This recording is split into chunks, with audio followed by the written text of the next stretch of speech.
안녕하십니까. 방금 소개받은 기상청 차장 유희동입니다. 제 이름은 만화에도 옛날에 둘리라는 만화에도 나왔고요. 여기 저 어렸을 적에는 희안동, 희귀동이라고 해서 희귀한 동물, 희한한 동물이라고 해서 한번 들으시면 잘 잊어버리지 않는 이름입니다. 어쨌든 오늘 이렇게 명망 있고 전통 있는 세종로 국정포럼에 그리고 이렇게 훌륭하신 분들 앞에서 제가 강연을 할 수 있게 돼서 무한한 영광으로 생각합니다. 제가 저희 비서실도 그렇고 저희 슬라이드를 모으면서 이 기후위기에 관련돼 있는 부분들을 얘기를 하다 보니까 그림이 너무 배경색이나 이런 것들이 너무 무겁더라고요. 그래서 여러분들 보셨는지 모르겠지만 저희 기상청 사람들이라는 드라마가 얼마 전에 있었습니다. 거기 맨날 나오는 건물이 저희 남쪽 사면에서 본 건물인데요. 여기에 있는 건물에서 조금 봄 벚꽃도 피고 하는 좀 밝은 그림을 한 장 넣어놓고 맨 뒤에 가서 저희 기상청 쪽 얘기를 할 때는 저기 그런 기후위기에 관한 그림이 좀 없을 겁니다. 그렇지만 어쨌든 오늘은 제가 조금 무겁지 않게 좀 시작을 좀 해볼까 해서 여기 제목도 믿습니까? 기후위기 뭘 할까요? 우리들이라는 조금 그래서 너무 경하지 않나 가볍지 않나 생각이 되는데요. 어쨌든 제일 중요한 것은 여러분들에게 저희가 가지고 있는 생각 그리고 너무 많은 기후위기, 기후변화에 대한 얘기들을 하고 있는데 여러분들은 정말 어떻게 듣고 계신지 그리고 진짜 옳은 방향이 어떤 방향인지에 대해서 제 나름대로 가지고 있는 생각들을 여러분들에게 좀 말씀드려 보고자 합니다. 기후위기 정말 믿으십니까? 어떠십니까? 요새 여러 사람들이 얘기하십니다. 달라졌다고요. 라떼는 말이야, 엄청 추웠어. 눈도 엄청 오고, 그리고 내 평생 이렇게 많은 비는 처음 봐. 등등 해서 기록으로 나타난 집중호우도 있고 기온 부분도 있죠. 근데 참 이상한 부분들이요. 눈도 사실 그렇게 많이 온 거는 아닙니다. 잘 녹습니다. 그 대신. 그리고 이 부분이 또 하나 좀 재미있는 부분이 제가 예보정책과장 시절에 이렇게 TV에서 우리 호우나 집중호우가 있을 때 어느 지역의 어르신들, 피해를 본 분들이 그렇게 얘기를 합니다. 내 평생 이렇게 많은 비는 처음 본다고. 그래서 실제 조사를 좀 해봤어요. 그 동네에 그렇게 많이 온 비가 없었는지. 근데 사실 여러 번 있는 경우도 많이 있습니다. 근데 최근에 본인이 느낀 것들이 가장 그렇다고 생각이 되지요. 그리고 여러분들 어떻습니까? 이 기후변화라는 것이 사실은 기온도 상승이 되고 여러 가지 나쁜 기상도 많이 나타나고 하는데 한쪽으로 생각해 보면 우리가 옛날에는 관측이 별로 띄엄띄엄하고 있을 적에 잘 몰랐던 부분들이 옛날에도 그렇게 비도 많이 오고 그랬는데 잘 몰랐던 부분들이 지금 관측 기술도 발달하고 관측망도 더 조밀해서 우리가 더 많이 알게 되기 때문에 그런 건 아닐까 이런 생각도 가질 수 있잖아요. 그래서 여러 가지 이런 기후위기나 기후변화에 대한 반대되는 견해도 굉장히 많습니다. 그래서 이런 부분들에 대해서 조금 오늘은 좀 다른 쪽에서 설명을 해드리려고 하고 있습니다. 제가 여기 소위 우리 앉아 계시는 분들이 오피니언 리더 분들이시니까 어떻습니까? 진짜 기후위기 믿으십니까? 기후변화? 어떻게 손 한번 들어볼까요? 확실히 100% 믿는다고 생각하시는 분들이요. 여기 굉장히 많으십니다. 혹시 3번이나 4번 쪽에 변화된 것은 맞는 것 같은데 미래에 정말 그럴까 하는 의구심이 들기도 한다 생각하시는 분 계세요? 예. 여기 다른 쪽에 가면 이쪽 부류의 분들이 굉장히 많으십니다. 그리고 5번째, 아니다. 제가 제일 싫어하는 말이 우리 청을 갖다 구라청, 오보청이라고 하는 얘기인데 아니다, 구라다라고 생각하시는 분 계십니까? 실제 계십니다. 그거 하는데. 근데 오늘 여기 계신 분들은 어쨌든 좀 많은 쪽이 확실히 기후위기라고 느끼고 있는데 자, 우리 사지선도가 아니라 한 육지선다 해보죠. 이렇게 해서 우리 그 객관식 중에 가장 그거 한 것이 다 답인 한데 이 중에서 가장 정답은 무엇일까 하는 부분들이죠. 어떠십니까? 1번부터 6번 중에 어떤 것들이 가장 정답인 것 같습니까?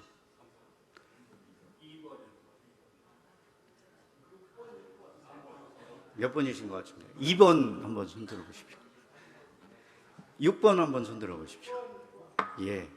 지금 저희 쪽에 보기에는 다른 어떤 것보다도 지금 나타나는 부분들이 이 6번, 우리가 경험해 보지 못한 여러 가지 극한 기상값이 많이 나타나는 것이 기후 위기, 기후 변화에 대한 가장 중요한 증거라고 저희들은 생각을 하고 있습니다. 자, 근데 기후 변화, 기후 위기 이제 믿습니까가 아니라 믿습니다로 이제 제가 바꿨는데요. 왜 그러냐 하면 기록에서 말해주는 부분들이 있습니다. 기록이 뭐냐 하면 우선 관측 기록이죠. 관측 기록이 가장 중요한 것이 일단 기온이 어떻게 변했느냐.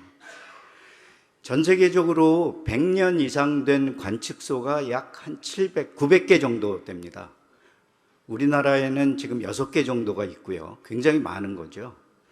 안타깝게도 저희가 근대 기상이 시작된 게 1905년도였습니다. 일제 강점기에 시작이 됐는데요.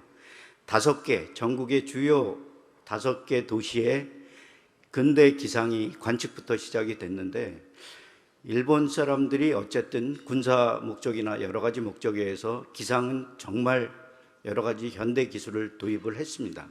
그렇게 해서 했는데 우리도 100년 넘은 관측소가 지금 7개가 있습니다. 7개가 있는데 그 중에서 모두 다가 지금 기온이 상승하는 부분들이 있기 때문에 이거는 어떻게 기후변화, 기후위기 말고는, 기후변화 말고는 얘기해 줄 수 없는 상황이죠. 그런 기록들이 있는데, 자, 요새 너무나 많은 기후위기들을 얘기를 하고 있습니다. 근데 일관되는 방향이, 제가 조금 안타깝게 생각하는 방향이 너무나 세게 하는 경향이 있습니다. 세게 한다고 해서 나쁜 것이 아니라, 근데 과학적인 근거나 우리 국민들이 너무 세게 하면은 처음은 좋은데요. 이게 시간이 지나면 이게 실제적인 그것보다도 더 약화되게 느낄 수가 있습니다. 그래서 그런 부분의 위험성을 조금 강구하고 있는 부분이 아닌가 생각이 됩니다. 이런 부분입니다. 많이 쓰고 있는, 우리 과학자들이 많이 쓰고 있는 부분들이 지금 기온이 올라가는 것들이 원자폭탄의 비유를 합니다. 이렇게 원자폭탄의 비유를 해서요. 먼저 1초에 지금 기온 상승이 4개의 히로시마 원자폭탄이 폭발한 에너지와 같다. 전 세계 평균 기온이 올라가면 이 말이 거짓말은 아닙니다. 그런데 이게 사실 우리 국민들이나 시민들이 느끼기에는 그렇게 제가 보기에는 옳은 방향은 아닌 것 같습니다. 왜냐하면 실제적으로 우리 피부에 느끼는 감염병이 얼마나 되고 우리 실제적으로 밀가루나 쌀이 부족해서 어떻게 되는 것이든 물이 부족하다든가 이런 부분들에 대한 실효적인 예를 들지 않으면 이런 부분들이 너무 실질적으로 느끼고 우리가 대응하기에는 너무 강하긴 하지만 좋은 방법은 아니라고 생각이 됩니다. 그렇지만 특히 언론에서는 자극적인 말들을 좋아하고 기후위기를 전파하는 여러분들이 언론에서 원하는 대로 점점 더 자극적인 말들을 사용하게 됩니다. 그래서 오늘은 제가 조금 여러분들에게 말씀드리고 싶은 것은 두 번째 방향인 사실관계의 과학적 근거로 좀 한 단계씩 접근해보자. 이해 가능한 쉬운 표현과 내용으로 우리가 기후위기를 전파를 해야 된다 하는 쪽에 여기서 다는 말씀을 드리지는 않지만 그렇지만 그런 쪽의 방향이 어떤 방향인지에 대해서 좀 여러분들에게 말씀을 드리려고 합니다. 이렇게 얘기하면 이제 또 약혀. 이거 가지고 어떻게 우리 국민들을 대응하게 만들 수 있겠어. 하지만 차차 이런 부분들에 대한 명확한 근거와 튼튼한 근본이 있고 난 후에는 보다 우리 국민들이 더 대응을 잘하지 않을까 생각이 됩니다. 자, 그래서 오늘 제가 설명드릴 부분은 우리 기후위기의 개요, 변천사를 얘기하고요. 여러분들이 너무 많이 보셨던 기후위기의 증거들에 대해서 잠깐 말씀을 드리고요. 특히 세 번째 부분인데요. 이 부분, 실제적인 사실, 팩트와 예측 불확실성에 대한 것들을 조금 나눠서 생각해 보자는 겁니다. 우리 지금 언론에 나와 있는 부분들은 여러 가지 이런 부분들이 혼재되어 있어가지고 진짜 이럴까 하는 부분들의 의구심을 좀 증폭시키는 경우가 있기 때문에 실제적인 부분과 우리가 예측 시나리오, 컴퓨터 수치 모델링을 해서 나온 예측 시나리오 부분에 대한 것들에 어떻게 균형을 잡을 것인가 하는 부분들에 대한 말씀을 드리도록 하고요. 네 번째는 한반도, 그럼 우리나라 상황은 어떤가? 그리고 국제적, 외국에서, 그리고 앞으로 우리는 무엇을 해야 되는지에 대해서 좀 말씀을 드리고 기상청에 관련된 얘기를 좀 드리도록 하겠습니다. 여러분, 날씨, 요새 그러죠. 기후가 나빠. 오늘 기후가 안 좋아. 막 그런데 조금 정확한 표현이요. 날씨는 기분 같은 거예요. 매일매일 변하고. 그런데 기후는 오랫동안 날씨, 우리 기상학적으로 얘기하면 30년 동안의 평균을 얘기를 합니다. 그러니까 기후는 우리 사람으로 말하자면 성격을 나타냅니다. 그래서 여기 기후변화가 된다는 것은 성격이 변화된다는 거죠. 그래서 여기 우리 속담에도 있는 중요한 게 나옵니다. 기후변화가 왜 큰일 나는 일인가 하는 부분들입니다. 왜 그러잖아요, 우리. 너 달라졌네, 너 어디 아파? 죽을 때가 되지 않았나? 이 사람이 그러는 것처럼 기후변화가 됐다는 것은 성격이 변화하는 거기 때문에 죽을 때가 된 것만큼 아주 위험하다는 겁니다. 이거 한 장으로 기후변화가 왜 위험한지에 대해서 다 설명을 할 수 있는 부분인 것 같습니다. 자, 근데 우리가 이상기후, 기후에 대한 변화, 기상변화에 대한 얘기는 여러 차례 나왔습니다. 계속해서 맨 처음에 여러분들 70년대 후반부터 80년대 초까지 가장 이슈가 됐던 부분들이 오존층 파괴입니다. 76년 몬트리올 의정서도 사실은 성층권의 오존층이 파괴돼서 자외선이 투과되면서 피부암서부터 여러 가지 현상이 발생했다는 그 오존층 파괴가 사실은 우리 인류들에게 이 기상변화 여러 가지 현상에 대한 것들을 가장 강력한 메시지를 준 첫 번째라고 생각이 되고요. 그 다음에 한창 들어보셨던 엘니뇨, 라니냐, 페루 앞바다에 수온이 올라갔을 적에 전 세계에 기상변화가 일어난다는 엘니뇨, 라니냐 현상이 있었고요. 그 다음에 이제 계속 나오는 게 이제 지구, 산업혁명 이후부터 기온이 올라간다는 지구온난화, 그 다음에 기후변화라는 얘기가 쭉 나오고요. 근래에 대해서야 기후변화 가지고는 안 된다. 기후위기라는 말이 나오게 됩니다. 참, 근데 어떻습니까? 오존층 파괴가 이제 그렇게 되고요. 근데 엘니뇨. 제가 석사과정일 때, 한국에서 석사과정일 때, 사실 처음으로 오존층에 대한 걸 관측을 하고 서울에서의 연구를 했었습니다. 근데 이것도 자본주의 사회가 참 그거 한 게, 벌써 듀퐁이라는 회사는 오존층 파괴 물질이 그때 염화불소 그거였었는데 벌써 대체 물질을 다 만들어 놓고요. 이 부분에 대한 것들을 연구비 지원에서부터, 물론 저희 선생님께서는 그 연구비를 받지를 않으셨지만 전 세계적으로 이렇게 몰고 가는, 제가 석사 때 지금 생각해 보면 어린 나이인데 참 충격적인 그런 것들을 봤습니다. 그래서 여러 가지 이런 자연현상도 이 자본주의 사회에 의해서 조금 이렇게 변화되고 이끌려 나간다는 것이 있는데, 지금 오존층 파괴 얘기는 많이 낮았다고 얘기를 합니다. 그리고 엘니뇨, 라니냐는 지금 너무나 먼 쪽에 있어서 이게 선형적이지를 않아가지고 지금 잘 맞나 안 맞나를 얘기를 하고 있는데, 엘니뇨, 라니냐 전문가들은 이것을 가지고 계속해서 이제 어떤 현상을 찾아내려고 노력을 하고 있습니다. 그래서 이제 기후 변동에 대한 얘기를 하고, 그 다음에 어떻게 이게 기후 위기까지 갔느냐 하는 부분들에 대해서 잠깐 설명을 드리면요. 우선 기후는 변하게 돼 있습니다. 일정 부분에 대해서 늘 똑같지는 않죠. 근데 이게 평균에 비해서 얼마나 벗어났느냐 하는 부분들이 문제가 되는 것이지, 이 부분이 왔다 갔다 하는 것은 결코 문제가 되지 않습니다. 그래서 평균 상태에서 일정 부분을 아래 위로 움직인다 그러는 것을 기후 변동이라고 얘기를 하고요. 기후 변동은 자연적인 현상이기 때문에 위험하지 않은 현상입니다. 그렇기 때문에 기후 변동이 문제가 되는 것이 아니라 이 오른쪽에서처럼 이제는 평균에서부터 벗어나서 결코 가역적으로 돌아오지 않는 상태가 되는 것들이 문제가 되는 거죠. 지금 이 상태가 됐기 때문에 우리가 기후 위기라고 얘기를 하는 것입니다. 제가 처음 대학교 공부를 할 때나 80년대 초반 이럴 때나 여러분들이 느끼시겠지만 맨 처음 기후변화에 대한 것들, 위험성의 얘기를 나올 때는 늘 나오는 것이 북극곰, 해빙이 돼서 나오고, 그 다음에 그 남태평양 지역에 있는 그 해수면이 낮은 고도에 있는 나라들이 잠길 것이다 하는 얘기들이 맨날 나왔어요. 그래서 우리와는 조금 먼 얘기처럼, 특히 북반구에 있는 선진국들과는 조금 먼 얘기처럼 느껴지고 있었습니다. 저 남의 나라 얘기했지, 뭐 곰이 떠내려 오든지, 뭐 빙하가 녹든지, 그 다음에 뭐 투발루나 이런 나라에서 어떻게 뭐 잠기든지 무슨 우리 쪽이랑은 좀 먼 얘기가 아닌가 생각이 됐는데요. 지금은 그렇지가 않죠. 여러 가지 나타나는 현상들이 지금 우리 주변에 있는 전 세계적인 문제로 지금 얘기를 하고 있습니다. 어쨌든 최초로 기후변화 대응의 필요성을 언급한 것은 우리나라 88 올림픽을 할 때 나사에 있는 이 한센 박사가 미국 청문회에 나와서 기후변화가 대응을 하지 않으면 큰일 난다는 얘기를 직접적으로 하기 시작하면서 여러 가지 대응 체계를 시작해야 된다고 한 것은 1988년에 와서입니다. 그렇게 오래된 일이 아닙니다. 지금 약 35년 전이니까 우리가 인류 역사상으로 보면은 그렇게 우리가 대응하는 데는 그렇게 오랜 세월이 걸리지 않았다는 거죠. 뭐 이게 그거고요. 기후위기 증거들은 굉장히 많습니다. 이상기후의 모습들은 여러분들 너무나 잘 보시고, 근데 근래에 들어서 이런 부분들이 더 빈번하게 나타나는 것들이 가장 큰 문제점이죠.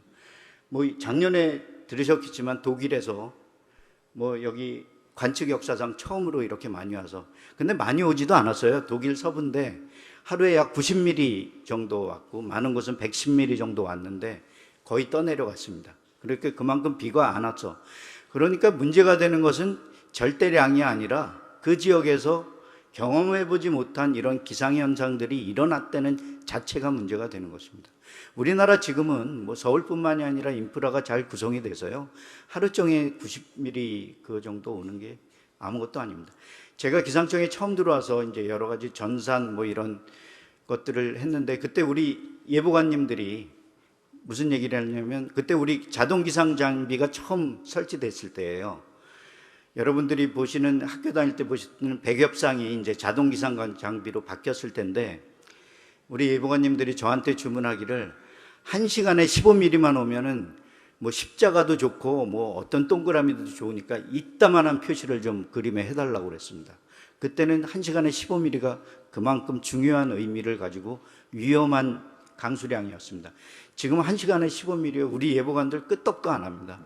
1시간에 4, 50mm 정도 돼야 그때서야 조금 뭐 이렇게 되죠. 그러니까 그만큼 달라지긴 했죠. 다시 한번 말씀드리는데, 어떤 값들이 나타나는 절대량이 문제가 아니라 우리가 경험해보지 못한 극한 기상값들이 자꾸 나타나는 것이 지금 기후변화의 문제라고 생각할 수 있습니다. 뭐 이게 빙하가 이렇게 되는 것들이요, 뭐 계속 되고요. 어쨌든 다시 한번 말씀드리면, 기후 얘기를 믿어야 되는 것들은 이런 부분들에 대한 기온, 특히 온실가스를 기인한 이런 것들의 기록으로서 우리가 얘기를 해야 된다 하는 부분들입니다. 지금은 조금 사그러들었는데요, 기후 위기가 아니라는 쪽에 얘기들을 엄청 많이 했습니다. 그리고 처음으로 이제 그거 가장 이슈가 됐던 부분들이 온실가스로 인해서 기온이 올라간 것이 아니다, 뭐 태양의 흑점에 따른 것이다 하는 부분들이 계속해서 아주 강력한 주장이었는데요. 이 부분이 이제 과학적으로 흑점이랑은 거의 상관이 없다는 것들이 이렇게 나타나게 되죠. 흑점이랑 상관없고 거의 온실가스랑 비례해서 위에 있는 기온이 이렇게 올라간다는 것이 지금 증명이 되고 있습니다. 이런 것들이 다 계속해서 하고요. 왜 온실가스가 중요하냐 하면은, 우리 태양에서부터 있는 우리 지구 수금지화 목토 천해명, 우리 태양계에 있는 행성에 대한 건데요. 태양으로 가까울수록 기온이 높겠죠. 가까우니까, 더 뜨거우니까. 근데 금성의 기온은 얼마나 될 것 같습니까? 평균 기온은요. 수성하고 지구 사이니까 한 100도쯤? 어느 정도 될 것 같으세요? 근데 수성은 464도가 됩니다. 아니, 금성이요, 참. 제가 수성이 179도인데 금성이 수성보다 더 낮지 않고 높습니다. 이게 지구의 CO2 농도가 약 300배 되는 온실가스가 그만큼 많기 때문에 그렇습니다. 온실가스가 기온 상승의 주범이라는 것은 뭐 여러 가지 증거로 부인할 수 없는 사실이라는 것을 꼭 알아두셔야 됩니다. 이거 뭐 전 세계에 나온 그건데요. 뭐 한 3분짜리인데, 3분 동영상인데 조금 이 부분은 뭐 맨날 보셨던 부분이니까 넘어가도록 하겠습니다. 제가 강조하시고 싶은 부분이 이제 이 3번, 세 번째 부분인데요. 실제 나온 현상하고 예측 부분에 대한 것들을 여러분들이 조금 분리해서 앞으로는 조금 생각을 해 주셨으면 하는 바람에서 이 부분에 대한 얘기를 합니다. 팩트는 뭐 아시는 것처럼 지금까지 나온 사실들에 대한 것들을 여러분들이 느끼시면 됩니다. 이런 겁니다. 독일 폭우 아까 같은 거. 독일 서부 라인 강변의 일본이 17년도하고 18년도에 사망이 50명, 150명씩 이렇게 돼가지고요. 여러분들 아시는 바와 같이 일본이 그 방제 입장에서는 그렇게 간단한 나라가 아닙니다. 거의 태풍이 그렇게 오더라도 1년에 단단히 10명 이하로 사망자 수가 나오는 나라입니다. 근데 17년도, 18년도에는 폭우에 의해서, 태풍도 아니고 폭우에 의해서 60명, 160명 가까이가 그 사망자가 나왔습니다. 일본이 대응을 못해서 그런 부분들이 아니라 바뀌었다는 겁니다. 일본이 대응을 못할 정도로 이상 기상 현상이 경험하지 못한 현상들이 나왔기 때문에 이런 일본이 여기서부터 이제 바뀌게 되죠. 재난 대응 체계를 18년도부터요. 현재까지 뭐 호주 산불, 여러분들 산불 많아지는 것도 그렇고요. 뭐 홍수, 안 나던 홍수, 인도 표균. 그래서 제가 말씀드리는 부분은 이런 120년만 몇 년 만에 일어나는 것들, 그 사실에 입각한 것들은 아주 주의 깊게 보시면서 이런 부분들은 진짜다 하는 마음을 차곡차곡 더 쌓아놓으셔야 되는 부분이고요. 작년이죠. 작년 90년 만에 서울도 1월인데 13.9도가 돼서 이 좀 개념 없는 꽃들이 피고 그랬습니다. 여기 하는 부분들이 있는데 뭐 어쩔 수 없게 되겠죠. 이게 1월 달인데도 14도, 봄 후반부처럼 이렇게 기온이 됐으니 저희 90년 만에 이런 부분들이 중요한 부분입니다. 어제 WMO에서 발표를 했습니다. 여러 가지 증거, 4가지 증거가 작년에 가장 크게 지금 기온이나 해수면 상승, 뭐 CO2 이런 부분들이 가장 크게 증가했다는 부분들이 바로 그저께 발표를 되고 엠바고 걸쳐서 어저께 발표한 자료입니다. 이렇게 부인할 수 없는 증거들이 이렇게 나오는 부분들입니다. 그리고 또 하나 중요한 것은 이렇게 나타나는 현상이 아니라 뭐 IPCC라는 곳에서 지금 나온 부분인데 1도가 높아졌을 때, 2도가 높아졌을 때, 3도가 높아졌을 때, 4도가 높아졌을 때 어떻게 되느냐 하는 부분들은 이거는 사실 실험을 해서 나온 결과이기 때문에 이렇게 이 부분에서도 조금의 불확실성은 있지만 그래도 불확실성이 많이 제거된 사실입니다. 뭐 4도가 넘으면 뭐 거의 눈 내리는 지역이 거의 없어진다 하는 부분, 여기에 따른 여러 가지 멸종위기나 동물들의 멸종위기나 어떻게 변할지 모르는 상황이 이렇게 된다는 것은 사실이게 되는 거죠. 두 번째 말씀드릴 것은 이제 불확실성, 미래 예측을 하잖아요.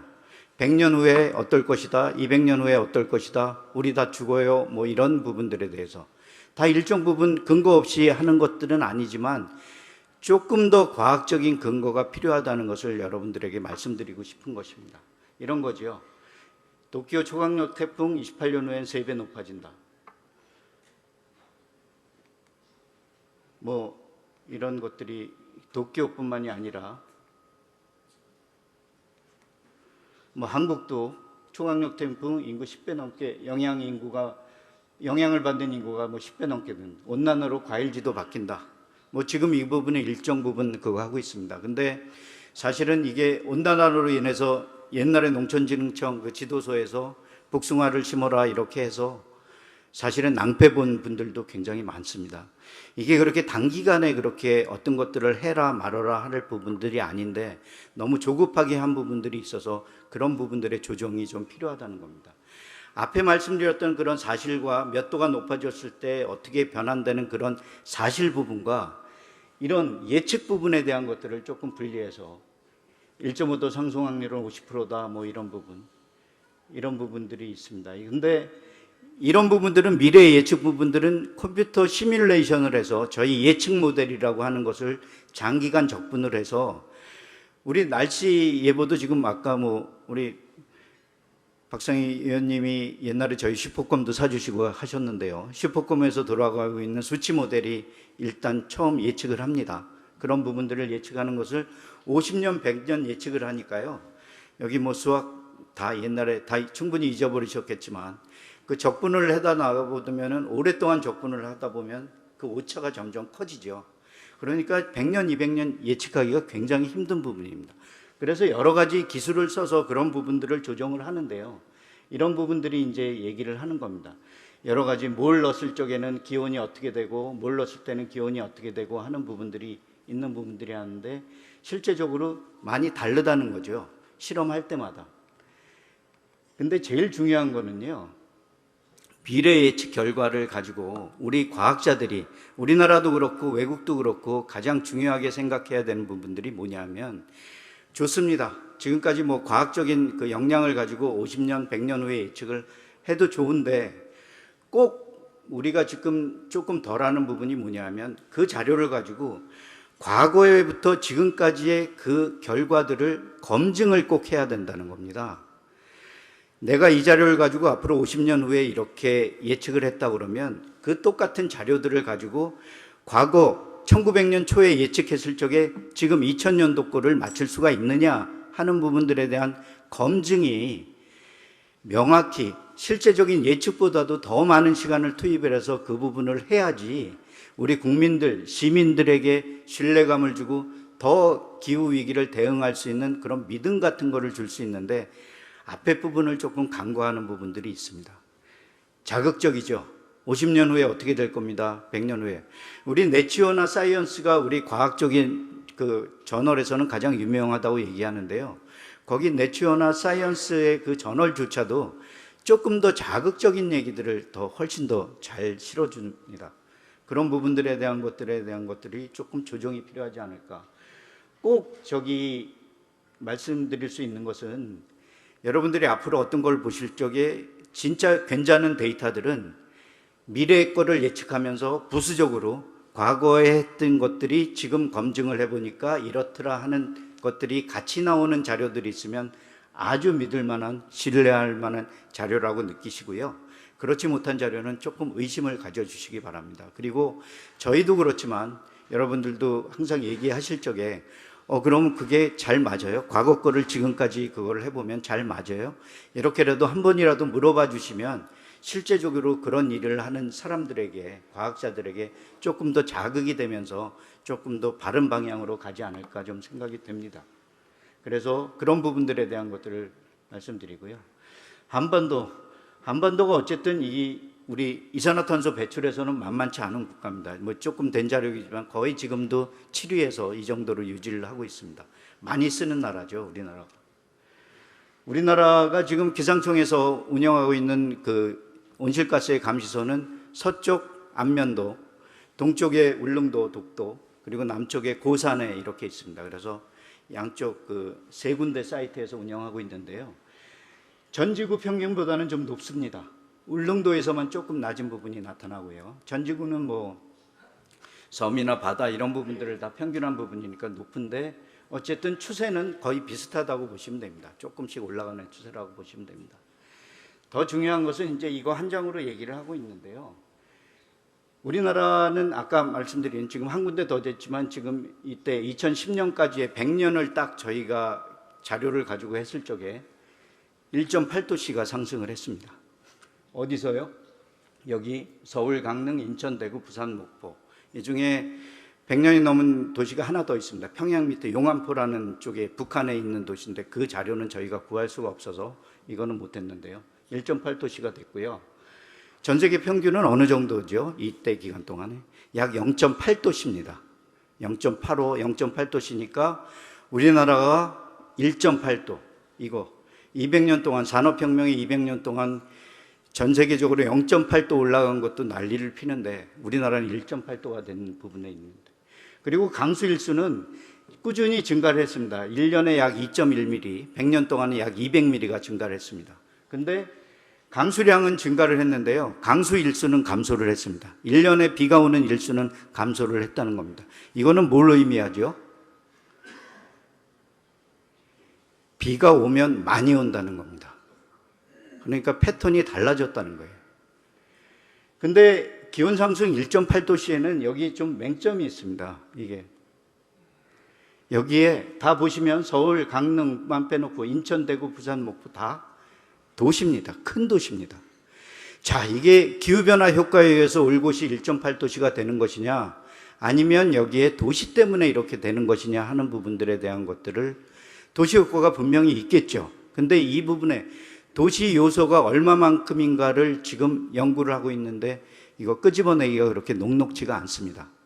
지금 대부분의 국가들에서, 다른 나라에서도 이렇게 100년 관측 자료가 있는 곳이 대부분 도시들이에요.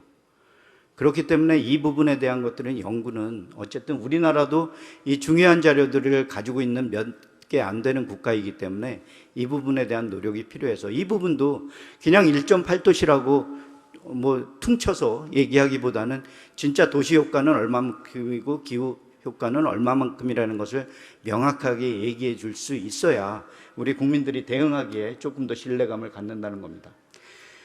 자, 장마 패턴이 바뀌었습니다. 옛날에, 이건 벌써 2010년도인데 그렇게 오래되지 않은 건데, 장마 옛날에 아시죠? 비 한쪽이 많이 내렸다 이렇게 되는데, 이게 어떻게 바뀌었냐면요, 18년도에는 이게 장마 전선이에요. 솔직히 말씀드려서 장마 때는, 옛날에 장마 전선이 뚜렷했을 때는 우리 예보관들이 예보내기가 굉장히 편했습니다. 왜냐하면 장마 전선 뚜렷하죠. 그 부분에 비가 오고 다른 쪽은 비가 오지 않고 하는 부분들, 이 이동만 잘 계산해서 맞추면은 비가 오는 것, 장마철이 훨씬 더 쉽다고 얘기를 했는데요. 지금 장마 패턴이 이렇게 바뀌었습니다. 장마 전선이 뚜렷지가 않아요. 죽어납니다, 우리 예보관들. 사실은 장마가 끝나고 더위가 있으면서 가끔씩 내리는 집중호우 이런 쪽이 굉장히 어려웠었는데, 지금은 우리 예보관들이 이 장마철이 오면은 굉장히, 뭐 하나 더 예를 들어 드리면, 이게 장마철에 이렇게 매일매일 왼쪽에처럼 비가 와야 되는데, 이거 2018년도에 비가 이렇게 안 옵니다. 장마 전선이 있음에도 불구하고 아까 같은 두리뭉실한 흐리멍텅한 장마 전선 때문에 그렇게 되지요. 자, 이 부분은 제가 예보국장일 때 저희가 크게 당한 건데요. 이 기상의 그 호우 시스템도 관성이 있습니다. 흘러가는 부분들이 있고요. 저희 편서풍 지대에 있는 부분이 있는데요. 북한 지역으로 향하던 비구름이 아주 센 비구름이죠. 빨간 시간당 40mm 이상 오는 비구름이 올라가다가 거꾸로 왔습니다. 저희 예보관들이 저희 기상청 역사상 처음으로 경험해보는 일이었습니다. 그래서 저희가 사실 서울 지역의 특보 같은 것들이 해제됐다가 다시 발표하는 이런 거에서 굉장히 피해도 컸던 부분입니다. 달라졌다는 겁니다. 우리나라도. 뭐 우리나라 달라진 부분에선 아까 여름 길어지고 겨울 짧아지고 하는 부분들 얘기하시는 부분인데, 여름이 확실히 길어졌습니다. 여름이 한 20일 정도 길어지고요. 겨울이 좀 짧아졌습니다. 좀이 아니라 거의 그만큼 짧아지게 된 게 우리나라죠. 뭐 절기뿐만 아니라 모든 계절에 다 하고, 한반도도 계속 이렇게 된다는 것이. 자, 국제적인 대응 무엇을 해야 되느냐. 기후위기는 태생적인 문제점이 있습니다. 뭐냐면 불공정에 관련되어 있는 겁니다. 인과응보법칙이 적용되지 않는다는 거죠. 쓰는 놈 따로, 피해보는 놈 따로라는 겁니다. 우리로 따지면 우리가 쓰고 우리 후배들이, 그거를 후손들이 당해야 되는 거고요.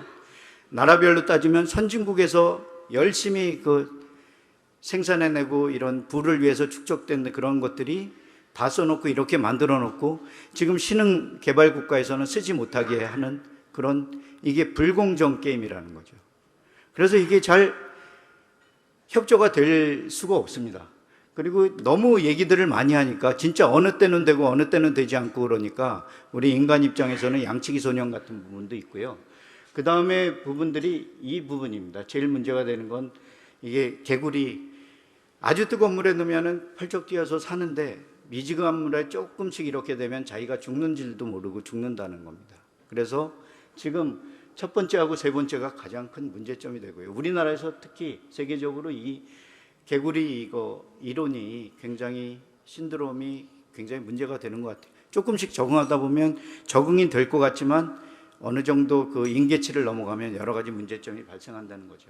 이게 국제공조로뿐이 풀 수뿐이 없는 거죠. 그래서 국제공조에는 저희 IPCC라고 있잖아요. 세계 그 기후변화에 대한 과학적인 근거를 생산하는. 저희 가운데 계신 분이 이회성 의장님이라고 이번 연도의 IPCC의 의장님이십니다. 올해 9월 달에 이제 6차 보고서가 나오고 내년 초쯤이면 이제 그만두시는데 뭐 우리나라에서만 별로 안 알려졌지 세계적으로는 굉장히 유명한 분입니다. 교황님만 만나고 다니시고 뭐 이렇게 되시는 분인데 우리나라에서는 그렇게 하고 옛날 이회창 총재님의 바로 친동생이십니다. 그래서 생긴 모습도 똑같으시고요. 그 목소리도 아주 똑같으십니다. 하여튼 그래서 저희가 기상청의 IPCC 그 대응 부처이기 때문에 저희 청에서 사무실도 두시고 그때 의장 선거 14년도에 의장 선거 하실 때는 제가 마침 그때 기후과학국장이었어서 같이 의장 선거하느라고 여러 군데를 돌아줘서 이 IPCC가 어쨌든 이 부분을 국제적 공조를 담당을 하고 있습니다. 뭐 그래서 송도에서 3년 전에 1.5도씨 2도 가지고는 안 된다 1.5도씨 부분을 얘기를 하셨죠. 이게 뭐 이런 1.5도가 왜 중요한지.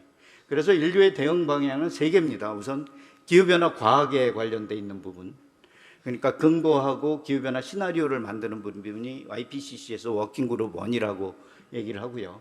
기후변화 대응 적응 부분이 워킹그룹 2, 이 환경부에서 담당을 하고 있고요.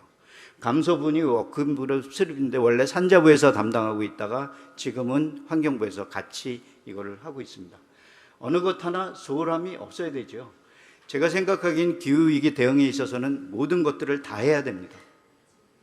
우선 정확한 과학적인 근거를 생각해서 우리 국민들, 시민들에게 정말 위험합니다. 이렇게 변합니다. 과학적인 근거는 누가 뭐라고 그러더라도 시비 걸리지 않는 튼튼한 경건한 과학적인 근거를 마련해야 되고요. 아까 말씀드린 기후변화 시나리오도 과거 거를 재현해 가면서 지금 맞느냐 안 맞느냐도 우리 국민들에게 열심히 상세히 보여주고 쉽게 설명해 줄 필요가 있습니다. 온실가스 때문에 그렇게 됐다고 그러니까 제일 중요한 건 온실가스 줄여야 되는 거죠. 조금 덜 써야 됩니다. 그래서 저는 전기값 좀 올리고 이러는 것들이 뭐 산업계 여러 가지 복잡한 문제가 있지만 지금처럼 너무 많이 쓰게 하는 부분들은 조금 문제가 있지 않냐 좀 생각이 되고요. 화석연료, 재생에너지, 화석연료 대신에 재생에너지 써야 되는데 이 부분에 대한 것들도 조금 생각해 볼 분야가 있습니다. 뭐냐 하면 조금 더 정밀하게 준비하고 했으면 좋겠다는 겁니다. 그러니까 뭐냐 하면 뒤에 있는 부분인데요.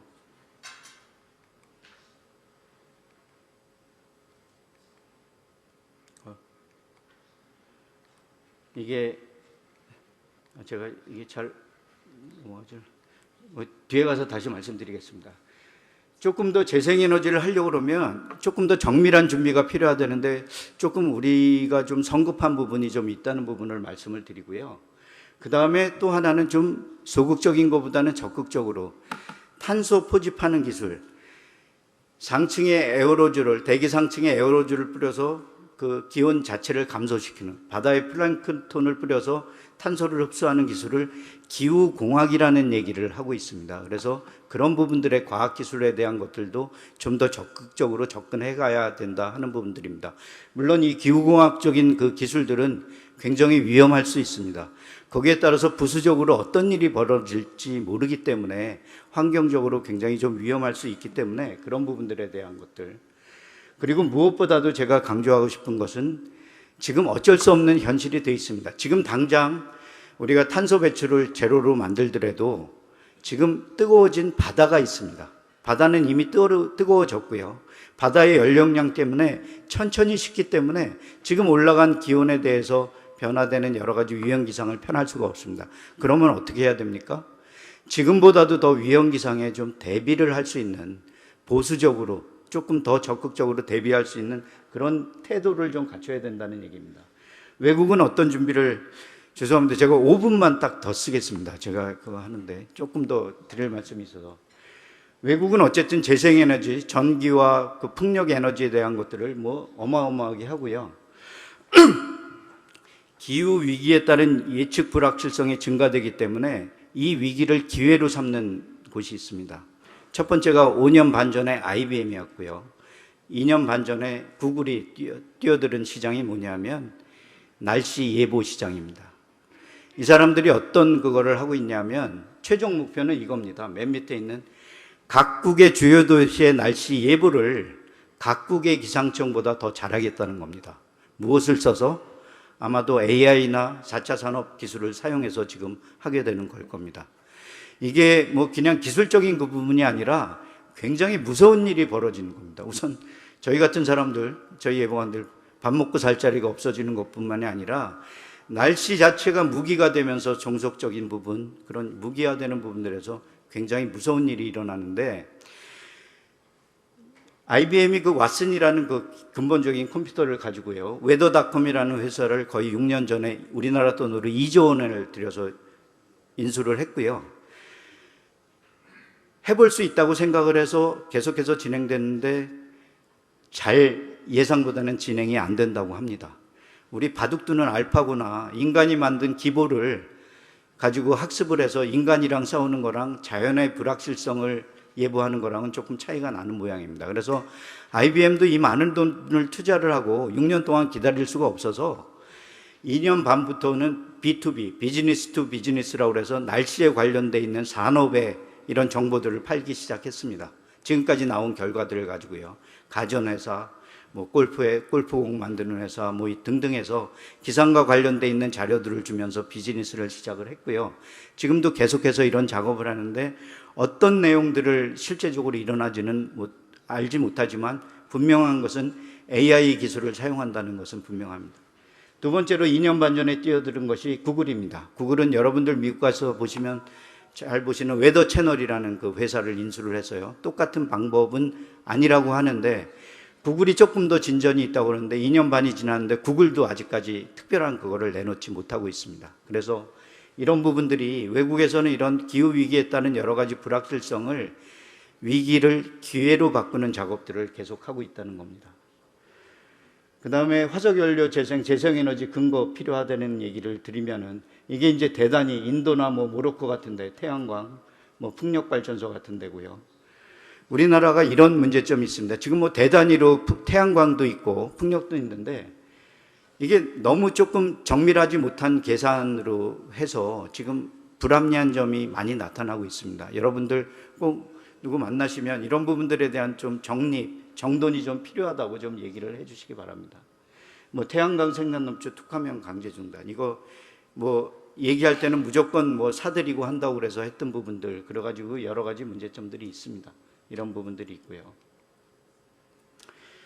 이거 뭐 아까 말씀드렸던 그 기후공학적인 그런 부분들에 대해서, 그 다음에 꼭 말씀드리고 싶은 것이 지금 어쩔 수 없는 위험기상이 나타나는 상황에서 조금 과하게 우리의 생명과 재산을 보호하기 위해서 좀 과하게 좀 대응을 하자는 얘기입니다.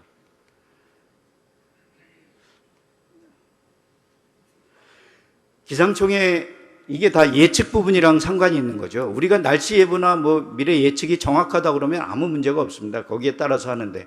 근데 불확실성을 가지고 있다는 거죠. 예측이라는 것은. 기상청 예보를 결정하는 요소는 세 가지입니다. 첫 번째, 관측을 잘해야 됩니다. 지금 현상을 잘 관측을 해야 되고요. 두 번째는 아까 말씀드린 슈퍼콤에서 돌아가고 있는 수치 예보 모델, 그 소프트웨어가 좋아야 됩니다. 세 번째는 뭐니 해도 이 모든 것을 해서 마지막으로 결정하는 예보관의 역량이 좋아야 됩니다.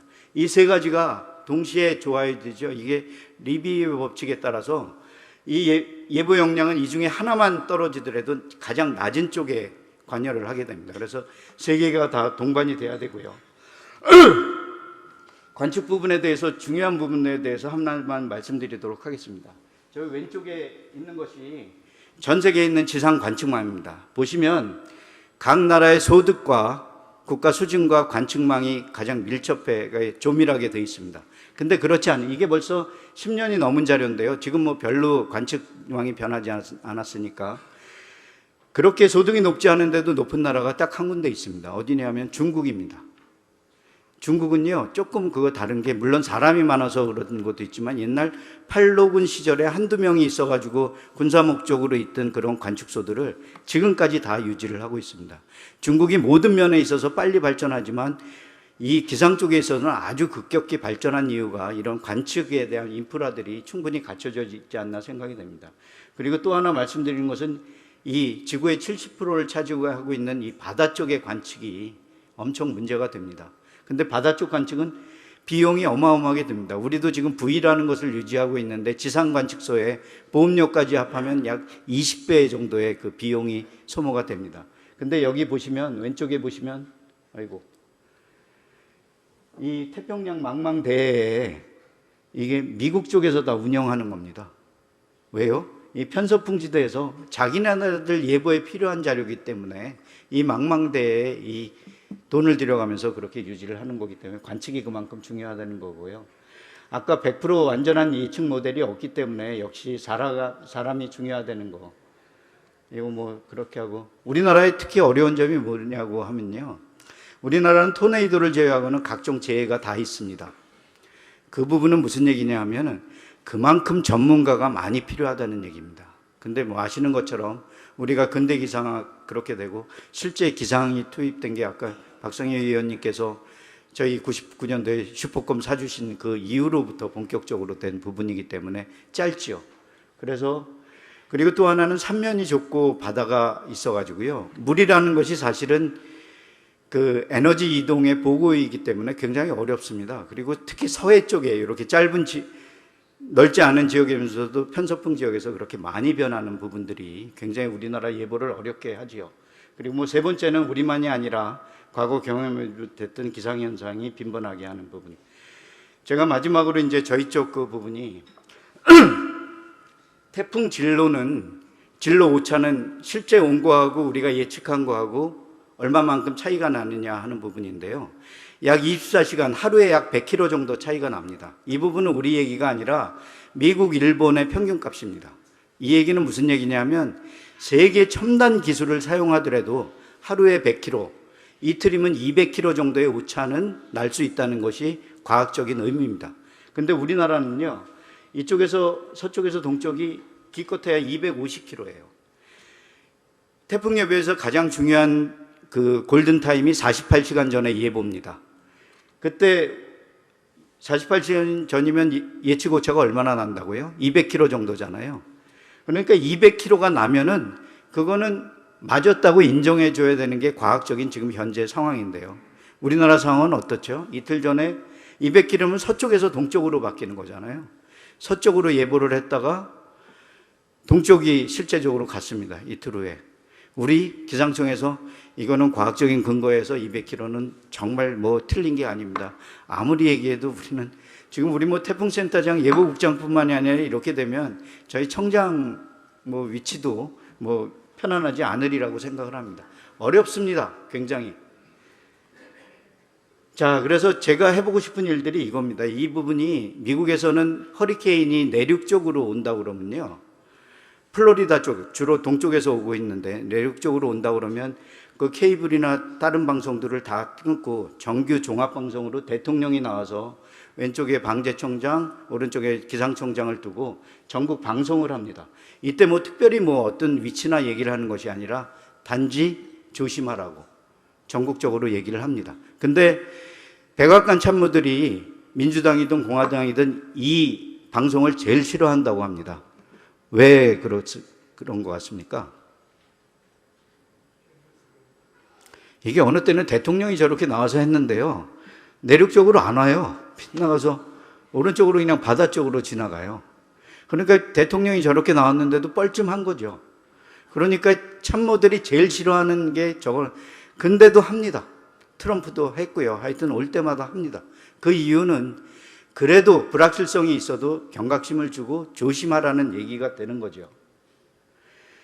이게 플로리다에서는 소개 명령이 나면 그 1000km 그 오른쪽에 긴 데를 이렇게 소개 명령을 해서 실제적인 그림입니다. 이게 사진입니다. 그런데 제가 사진을 하나 잊어버렸는데요. 근데 이렇게 하루 동안에 이렇게 막 오다가 이제 태풍이 빗나갔어요 하면은 이렇게 돌아오는데 거기 엑시트를 빠져나와서 돌아오는데 제가 사진을 잊어버렸습니다. 다른 사진을 그거 했는데 이렇게 활짝 웃으면서 이렇게 엑시트를 해서 다시 돌아와요.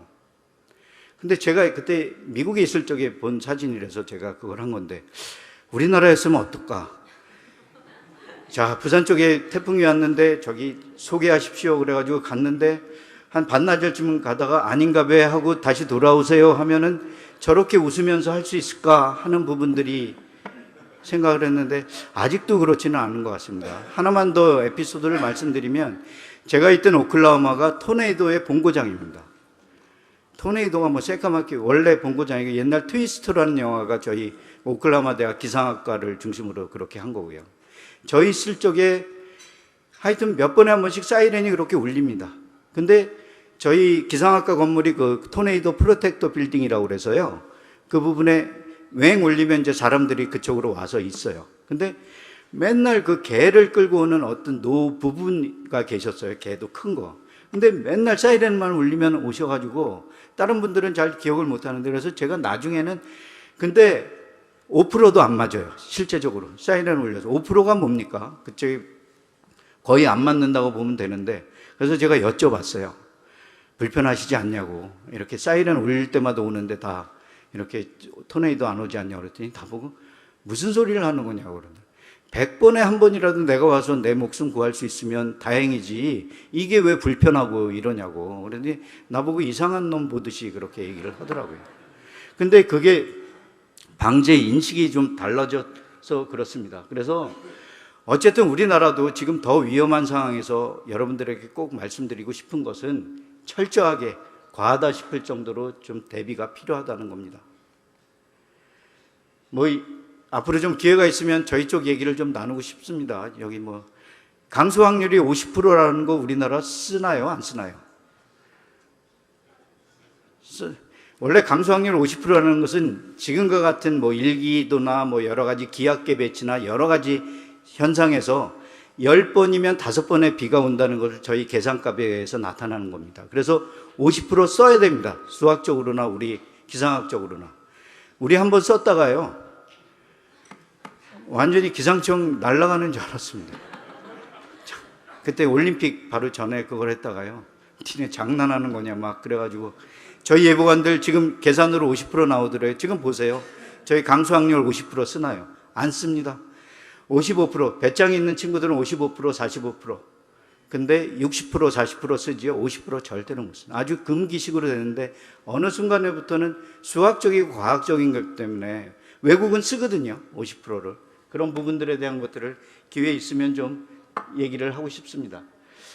기상청은 기후위기 시대의 대응을 위한 가장 근본이 되는 기관입니다. 가장 근본이 되는 자료를 생산하는 기관이고요. 그리고 저희는 매일매일 성적표를 받는 유일한 중앙행정기관입니다. 다음날 아침이면 바로 그거 나와서 이제 다 그거 됩니다. 근데 WM 세계기상기구에서 중국과 함께 가장 빠르게 기상기술이 발달한 나라라고 얘기를 하고 있습니다. 근데 저는 가만히 생각해 보면 우리 국민들 민도도 높고요. 교육 수준도 높고 정보 수준도 높아서 여러 가지 채찍질을 많이 당하잖아요. 그런 부분들이 저희를 좀 빨리빨리 성장시킨 계기라고 생각을 하고 있습니다. 저희는 하여튼 기상정보가 가족다움으로 신뢰할 수 있는 정보가 되도록 노력하겠습니다. 여러분들께서는 기후위기가 꼭 있다고 꼭 믿어주셨으면 좋겠습니다. 이만큼의 의심도 없이. 그리고 철저하게 위험기상에 대해서 좀 과하다 정도로 좀 대비를 해주셨으면 하는 것이 제 마지막 당부 드리는 말씀입니다. 고맙습니다.